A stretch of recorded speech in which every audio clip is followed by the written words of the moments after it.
This is the Sixth Man Show, an Orlando Magic podcast, with your hosts, Luke Sylvia and Jonathan Osborne, covering all things Magic basketball. By fans, for fans. Go Magic!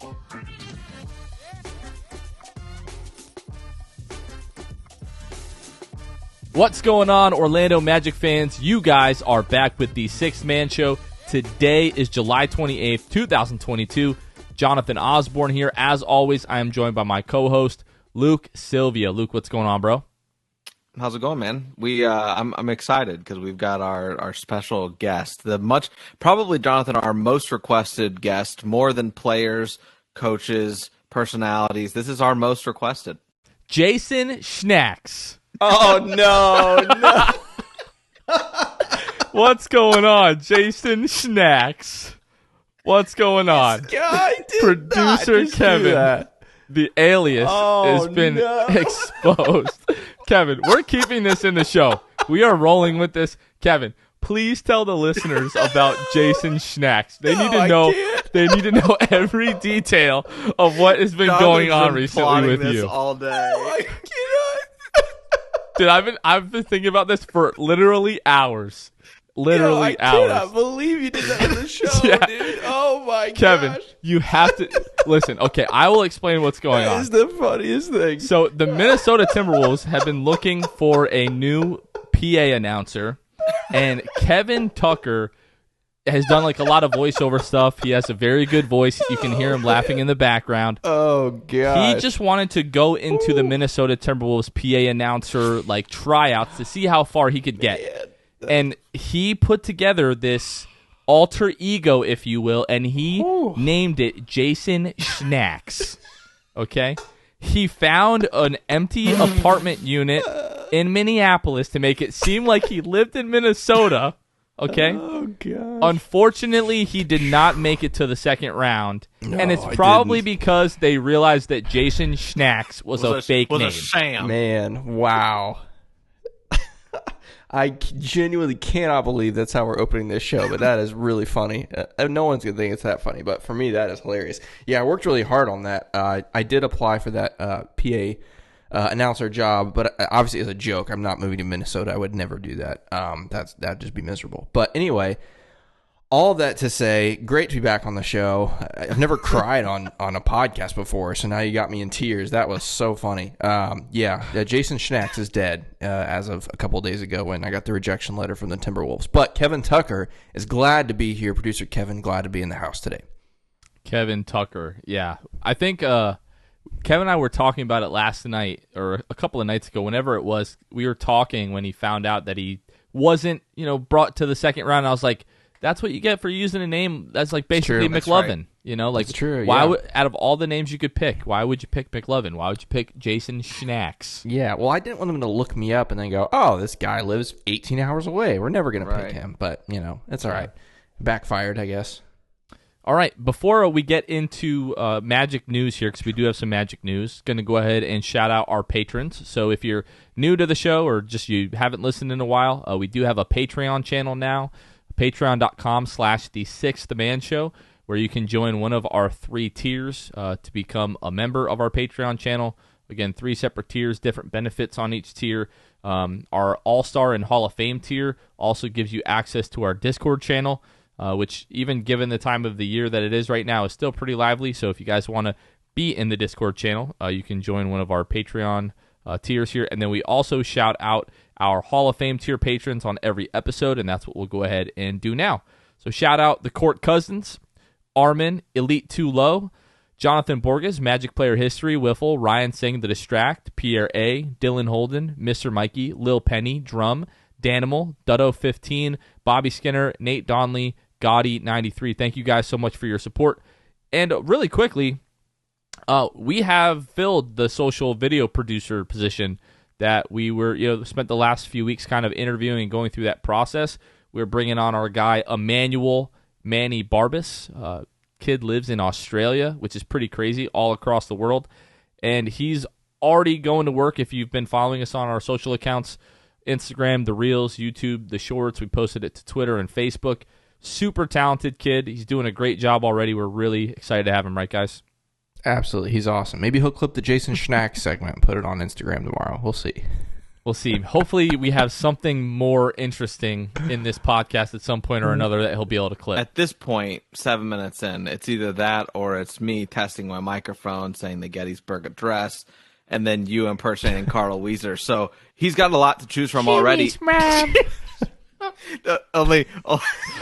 Dude, okay. So I have to, Anyways. because you did the Carl Weiser, real quick. It is the off season. It is the off season. Because you did the Carl Weiser, there's like the Call of Duty Modern Warfare trailer. Carl Weiser, basically someone did a whole voiceover as that whole narration, and it is hysterical. I'm gonna have to check I'll have that. to send it to you. But it's incredible, and it made me laugh for days. So that's what reminded me of anything Carl Weiser makes me laugh. Let's be honest. I'm sure our listeners get a kick out of Carl Weiser. That's really it that I wanted to add. Besides, yes, Manny has been awesome. He's been great. Even despite time zone differences, we're starting to kind of get used to that somewhat. But we'll see. But he's been crushing it. He kind of has the experience for sure, and he's an animal. Yeah, the time difference and my like struggles with math, it's like really hard to I just have to remember whatever it is, just add 2 hours and it's the opposite. If you're on AM, he's on PM. If you're on PM, he's on AM. I'm trying to remember that. There you go. That and I wanted to shout out our boy Nick. I don't know his last name, but our event coordinator Ben was at Pickup Basketball like a week or so ago. And some kid recognized him from the draft lottery party. He was like, hey, like you work with the guys at the 6-Man show. Said he was like a big fan of the show. Goes over, gets his cell phone. He has our sticker, which you can see right here. You can see our sticker on my laptop there.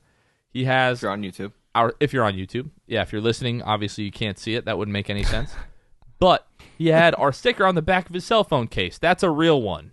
So whoever you are, 100%. Nick, if that's your real name, shout out Nick. We really appreciate the support, Nick. man. I'm naming my kid Nick, my next born here due in October. Nick Schnacks. His name's gonna be Nick now. Nick Schnacks Sylvia. Nick Schnacks. Yeah. Okay. All right. Let's get into some actual Orlando Magic news. Now that we're like 9 minutes into this, I'm sure we're going to get some complaints, but that's okay. Admiral Schofield, we didn't bring this up on the last podcast, but the Magic had extended the qualifying offer to Admiral Schofield for his 2-way contract. He has signed a 2-way contract with the Orlando Magic, so he is back for another year.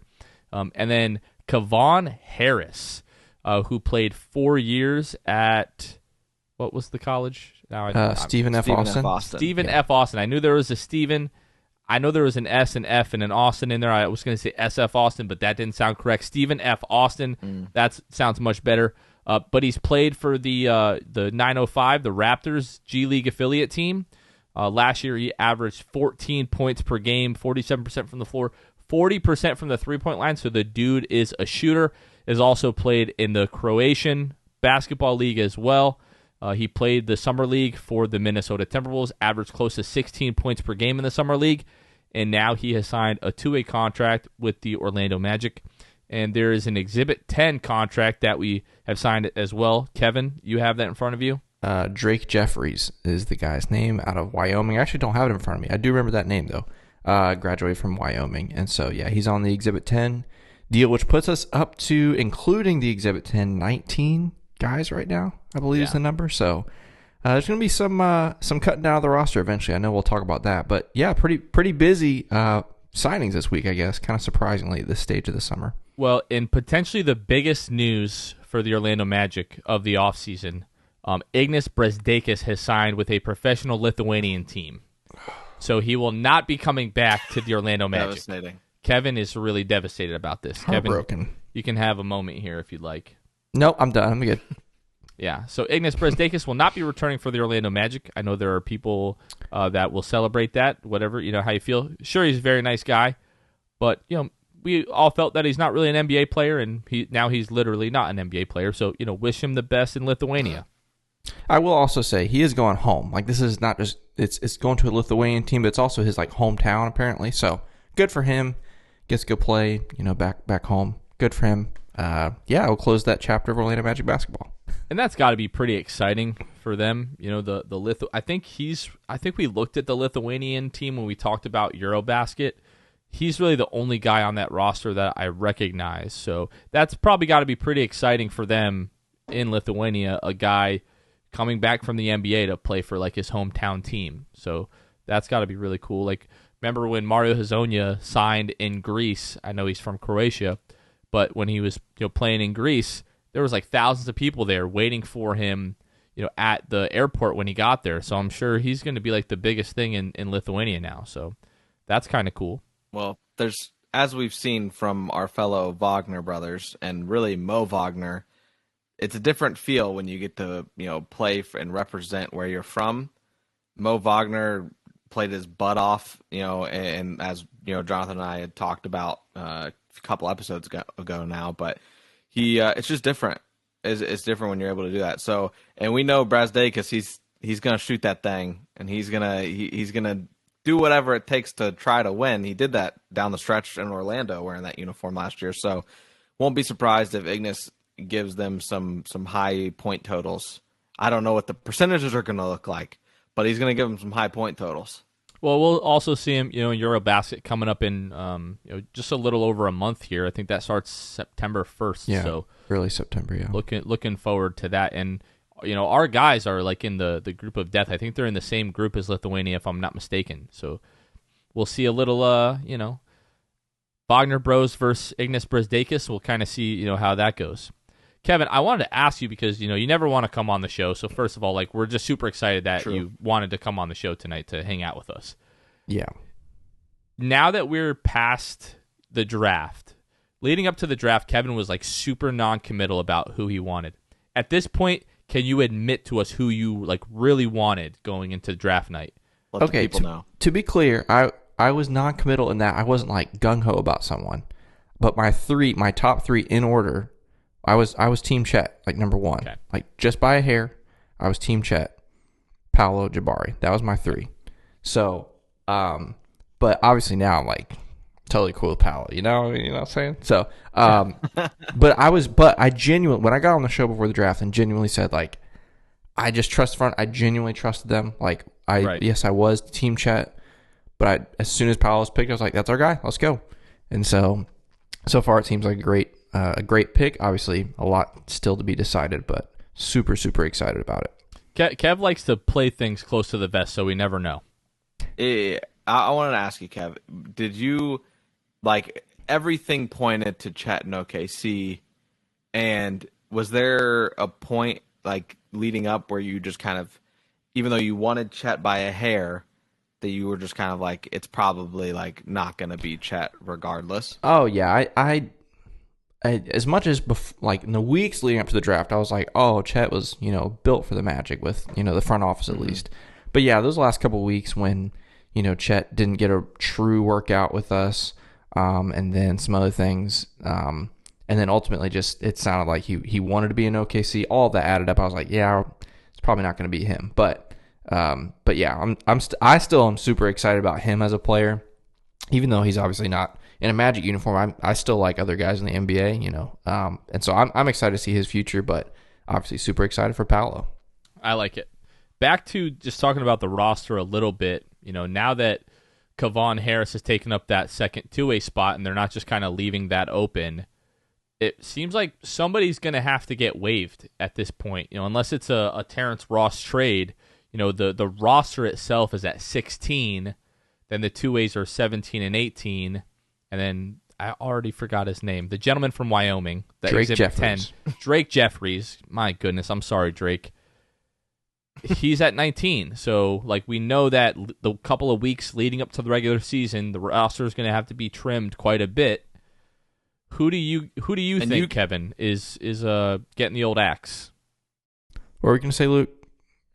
No, I was just going to say that you can go to 20, correct? Like you can go to 20, and then by the end of preseason, it's got to be trimmed down. That's right. Yeah. So you're going to be seeing players left and right. Yeah. With the Exhibit 10, obviously, he probably, unfortunately, won't make it, past training camp, all that kind of stuff. But, yeah, so I just wanted to put that out there as well. Like, preseason is really, the end of preseason is the cutoff for the Magic to make the decision as to who is going to be waived, traded, whatever, to make space. Right. To answer your question, Jonathan, if I were were to guess, I think the Magic front office is positioning themselves right now for flexibility. I don't think they signed.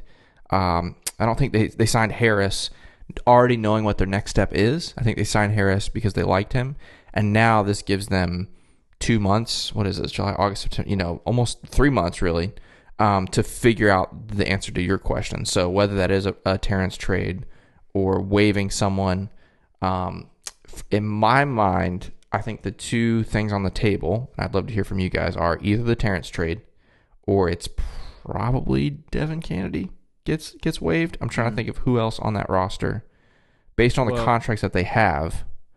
Those are my first two reactions to your question, but I'm curious what you guys think. Yeah, I think it's kind of complicated now because I don't know how it works with filling both of the two-way spots. Like, if they waive one of those guys, can we sign someone else to a two-way? I'm sure someone listening to this is going to let us know either on Twitter or in the YouTube comments, but that's just something that I'm not entirely clear on right now. So I could see an instance where, let's call it what it is. This team is in desperate need of shooting. So Kevon Harris was a great shooter. Admiral Schofield, although I love him, I love what he brings to the team. We saw him, in that whole kerfluffle last year in Charlotte, to kind of close the year, and he got fined like half of his freaking yearly salary. So I really like Admiral, but if the team is putting a premium on developing shooting, I could see Kevon Harris or Admiral Schofield being waived.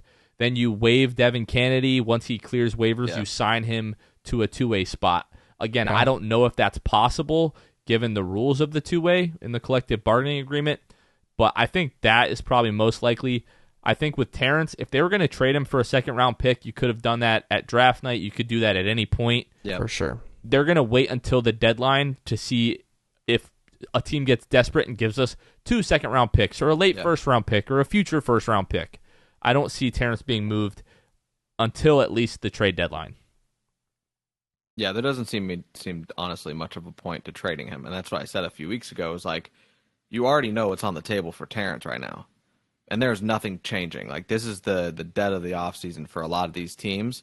The only thing really going on right now is like the remaining free agents and Kevin Durant. Like that's it. So nothing's going to change before deadline. I definitely see that it will just, like you said, go all the way to deadline with Terrence. So that's what I'm thinking. Because prior to Harris getting signed to the two-way, to that second two-way, the possibility was Kennedy gets waived and signed to that two-way contract. So that's interesting to me that they didn't do it. Like, if there is that like premium on shoot, like if they really are worried about that, I would have thought that they just would, do that. They would just waive, put him on the two-way, and then fill that last spot with somebody else, like, or whatever, right? Like, I don't know, man. I don't know what they were gonna like. There's nothing else that they can do now. Yeah, I also, two other thoughts I have with that. Number one, when it comes to Terrence and being traded, I agree 100% from a basketball and our roster standpoint. Agree with what you said. The only thing I think that could accelerate a trade for Terrence is if he officially comes to the front office and says, "Hey, I think I want to move on now." Which is, we've seen some conflicting comments from him over the course of the offseason on his streams and other places. Earlier in the offseason, we'd seen him talking about it's probably the end of his time there. It's a young movement, all that stuff. But lately, especially his most recent clip on his Twitch, he was fired up about what's going on in Orlando. It sounded like he wanted to stay. He has mentioned a couple other times that he doesn't know what's going to happen to him this year. He's still just waiting to hear from his agent from the front office. He has no clue. So I think if he were to come to the front office and say, you know what, I think I want to really push for a ring this year, I think the front office would potentially try to help him out with that. The other thing that I was going to mention was I wonder if the front office is also waiting to see our two injured guys and see how they look, in the training camp and offseason with Markelle and with Jonathan Isaac. Because I could see a situation in which we go into training camp and they're like, J.I. is going to be fine, and then it's a big body that gets waived, like a Schofield maybe. That they go, you know what, I think Jonathan's good. So that's another thing that I think is worth keeping an eye on. Same thing with Markelle. If they go into it like, I'm not sure if Markelle is okay. Hopefully he's okay. He looked great at the end of the year last year. Maybe they choose to keep a guard instead. So I think those are some things that'll go, through their mind. But all that to say, they've got all the flexibility in the world. They've got almost 2 months. No rush. let's see how it all shakes out. All very good points. Yeah, and I think with that Terrence piece too, like the Terrence piece, I think that it might just be known to both the Magic front office and Terrence. Like they've established that Terrence is cool with being traded. I mean, he literally said it on the Twitch stream. I don't think I'm going to be in Orlando next year, like early in the offseason. You're not, you like, there. I just have a hard time believing that Terrence hadn't already had that conversation with the front office. And like knowing how tight-lipped the front office is, like he had to have known. Now, if there's anybody that's going to leak a secret of some sort that's not been told to the front office yet or like known to the public, it's Terrence Ross. So we saw it with the city court that came out a couple years ago. He was the first one to leak it. And so the Magic were scrambling to pick up the pieces of that because they wanted to be a different reveal. So that there is a possibility that maybe, you know, he hadn't talked to the front office, and that's the first the front office had heard, like, oh, Terrence doesn't think he's going to be here. Regardless, that sentiment is known between both parties, and I just think it's at a point where, like, there's no bad blood. They completely understand from either side. They have great reason to separate, and they are just cool with whatever. And clearly, Terrence is kind of just warming up. You know that thing you do where, like, what seems inevitable, like, you just convince yourself that it's going to work out and, like, you're just going to be there. Terrence is just like, fine. Like, I see that, like, I didn't get traded draft night. I'm probably here till at least deadline, and who knows? He plays well enough. Maybe it's beyond that. Like, we haven't talked about that possibility either. Like, if this team is above from, like, talent-wise, like, if they are progressing well, they're racking up wins, and Terrence is his former self, he's re-energized like we've seen, there's a world where Terrence doesn't get traded at deadline. And there's a world where he just continues to play for the Magic. I don't think that we've talked about that enough either. Like, that, I think that that's possible. Maybe, like us, you know, we went into draft night, we're like, oh, Jabari, or Chet. You know, now we've seen Summer League, we're like, all right, you know, it's Paolo.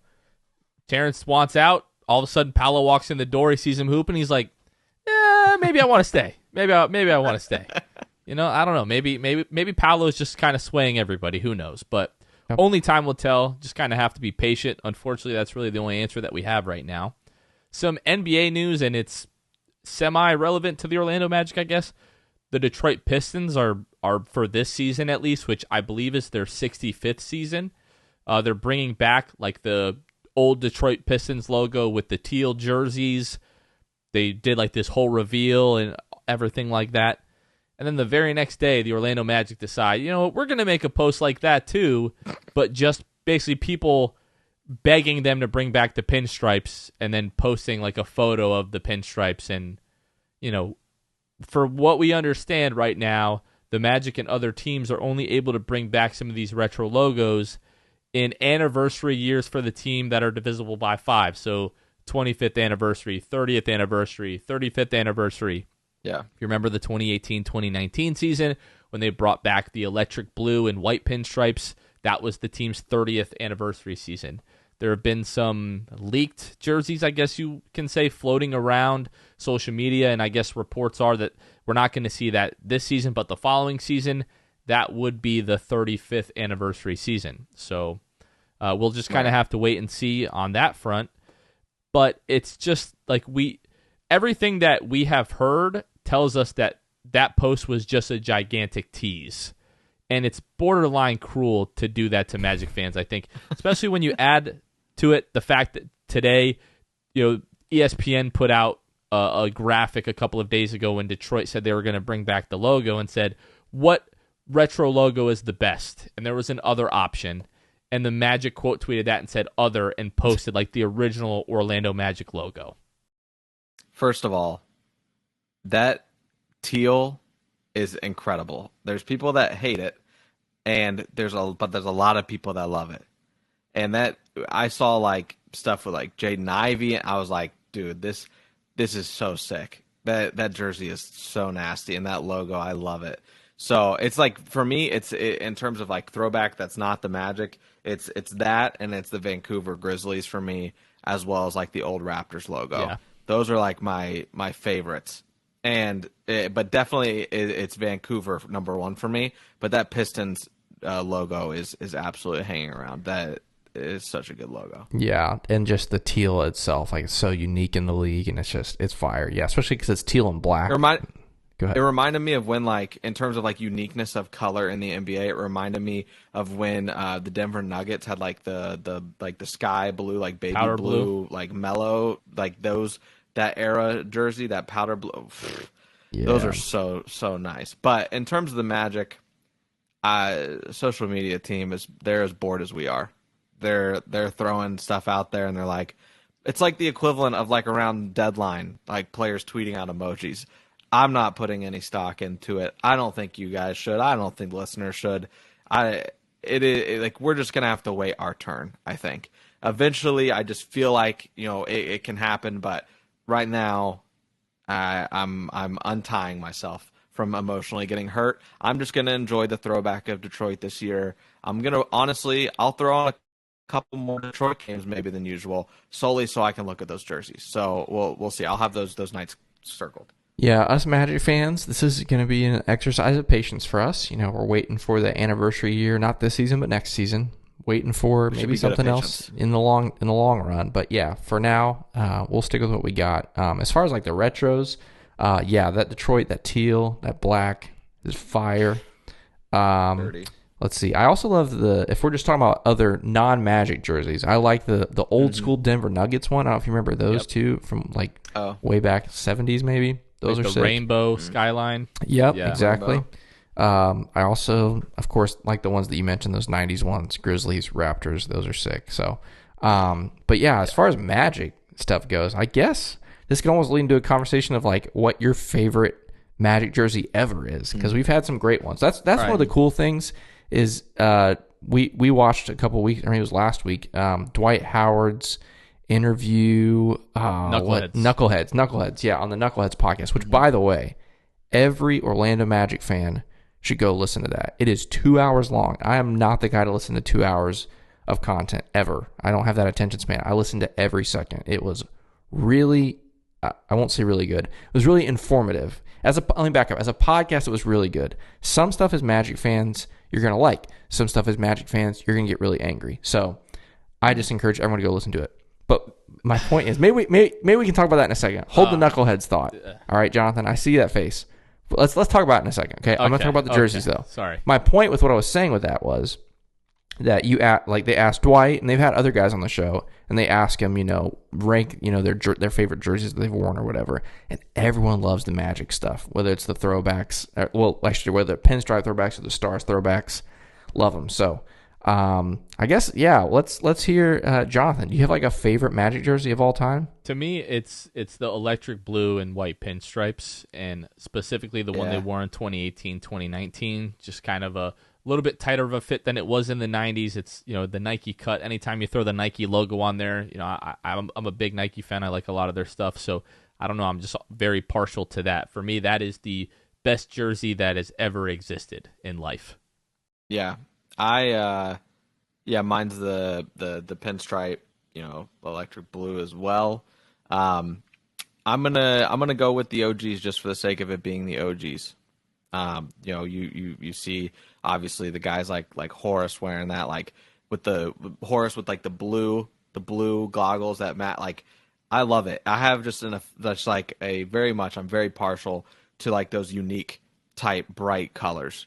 Obviously, as you can see in the trend of me liking the Nuggets jerseys and the Pistons jerseys, I know a lot of people love, the other pinstripe Magic jerseys, but that blue one, I love it for the sake of that too. Yeah. Kevin, where are you landing at? So yeah, obviously love the blue. It's probably my favorite to see on the court, but as far as like what I would wear, I love the black. Like I also am partial to black anyway. I wear black every day. I'm lame like that, but yeah, I love the OG black pinstripes, black jerseys, white pinstripes. Those are sick.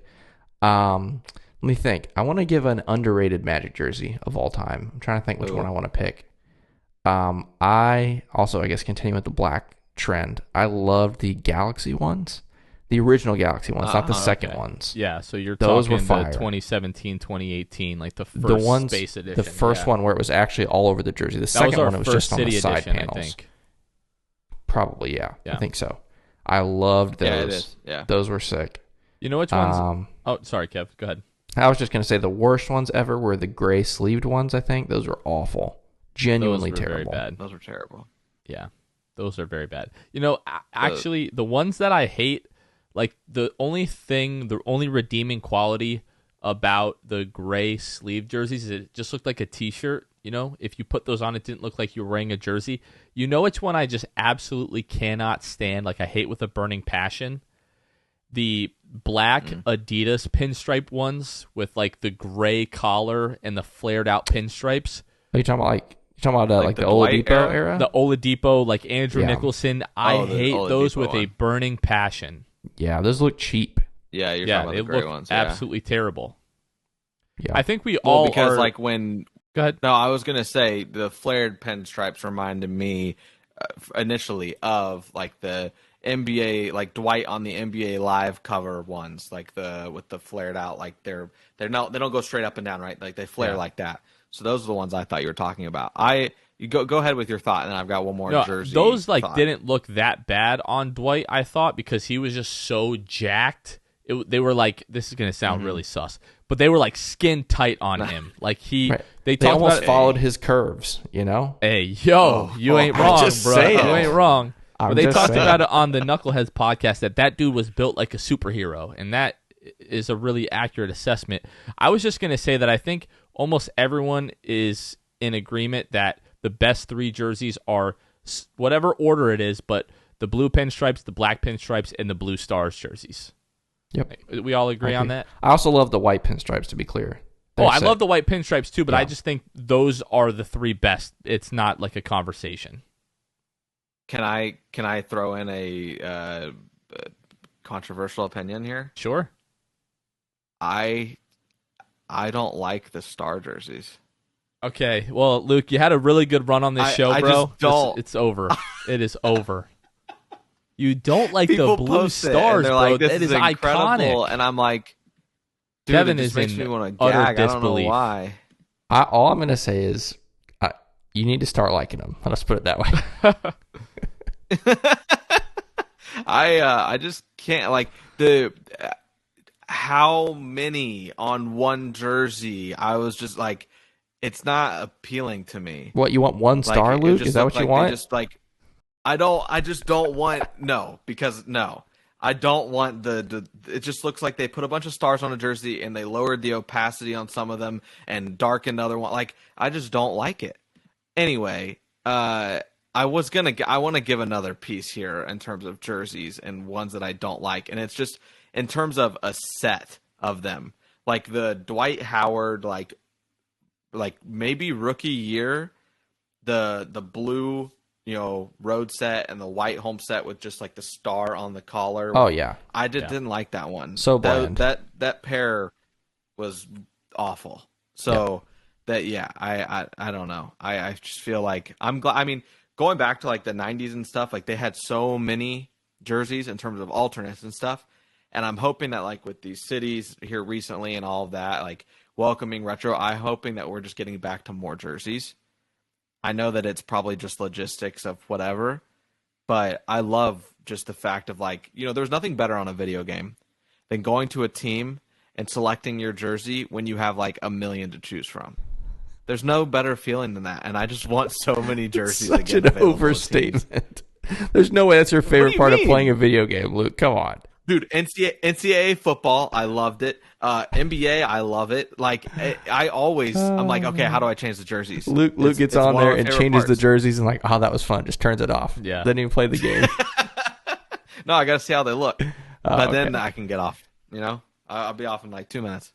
Here's what I'd like to do, Jonathan. I want to hijack this show right now. All right? Go for it. I had to stop you when we were talking about Knuckleheads because we needed to finish our jersey talk.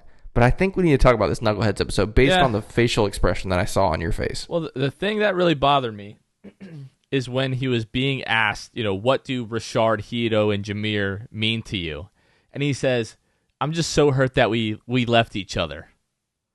There was no we left each other. You left the team. Okay? Sure, Hito was gone by that time, and Rashard was traded, but like specifically Jameer, you left Jameer. I think he was kind of hinting at some things that he wasn't happy about some of the front office's decisions. I mean, I just always go back to the 2009 finals team. Yes, you can argue that the 2010 team was better, but the 2009 finals team, you make it to the NBA finals, and then you just decide to blow the team up because you lost to the Lakers, one of the greatest players that the game has ever seen, Kobe Bryant. I just would have loved to see them run that back one more year instead of making the trade for Vince Carter. I know that's going to be kind of an unpopular opinion, but it was just, and the other comment that he made that, it just didn't seem like we wanted to win there. What the hell are you talking about? You went to the NBA Finals, and you went to the Eastern Conference Finals, and then you fell apart. That's what happened. Then your health started to deteriorate. It wasn't that they didn't want to win. They spent as much money as they had to. They tried to make a trade for an aging superstar kind of at the end of his prime in Vince Carter.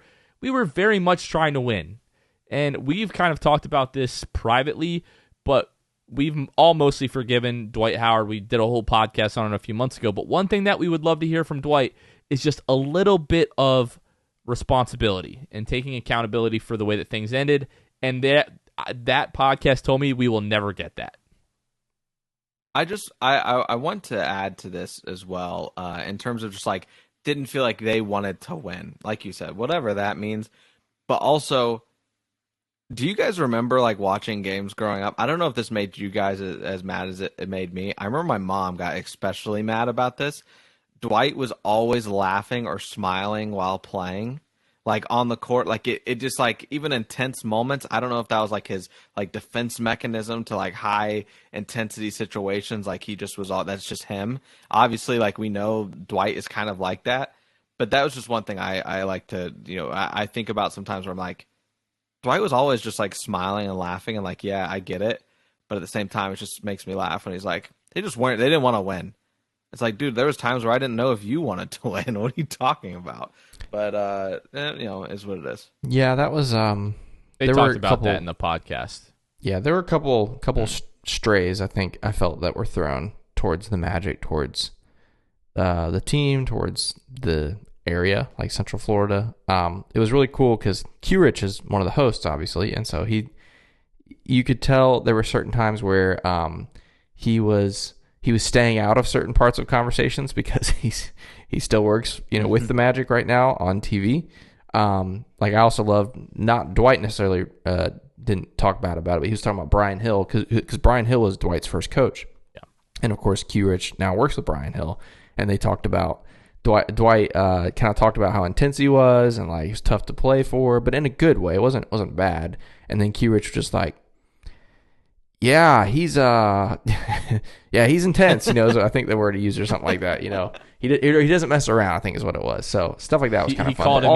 He's like the OG of the OGs. Right. But they don't really spend a lot of like time on set or screen together. I'm sure maybe they're in like production meetings together, but I don't think they were ever appeared on the broadcast together last year. Maybe sometime once. In the last couple of years, yeah, because they usually are alternates of each other, right? Like right, one's yeah, on it's and one's usually off. Dante and Coach Hill or Dante right. and right. And, but all that to say, yeah, I mean, like I said, I think it's good for Magic fans to check that out, just to get a little bit of context, a little bit of update from Dwight on where he is with things. You're not going to be happy with a lot of it, but yeah, I'll just say that podcast in general is great. Like Quentin and Darius are all like they're probably my favorite as far as like two former players. There's a lot of them now that have their own shows, but those two, like especially Darius, is a really good interview. Like great questions, really insightful, really funny. I just think I definitely recommend it. And their chemistry is like unmatched. Like some of all the smoke, Steven Jackson and Matt Barnes, those guys are great together, but Q-Rich and Darius Miles have been friends for I think close to 30 years. Yeah. And they're ragging on each other and roasting each other the whole time. Just makes it a lot of fun. And I know you guys have already checked it out, but I went back and listened to the Road Trippin' podcast that they did at the Wynn Studios, Blue Wire, shout out to Blue Wire, in Vegas. And they had Coach Mosley on. Basically everybody came in for like 2 seconds. I think they were having dinner, and as guys were coming into the restaurant, like, hey, get in here. And it was Jalen Suggs, Jonathan Isaac for 2 seconds, Gary Harris, Markelle Fultz.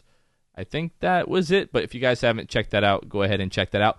We're still waiting for the Paolo Banchero All the Smoke podcast to drop, at least on YouTube. I haven't checked Apple Podcasts, but I want to watch that. They released like the Darvin Ham one also, like a month ago or like a couple weeks ago. And we're still waiting on RJ's, right?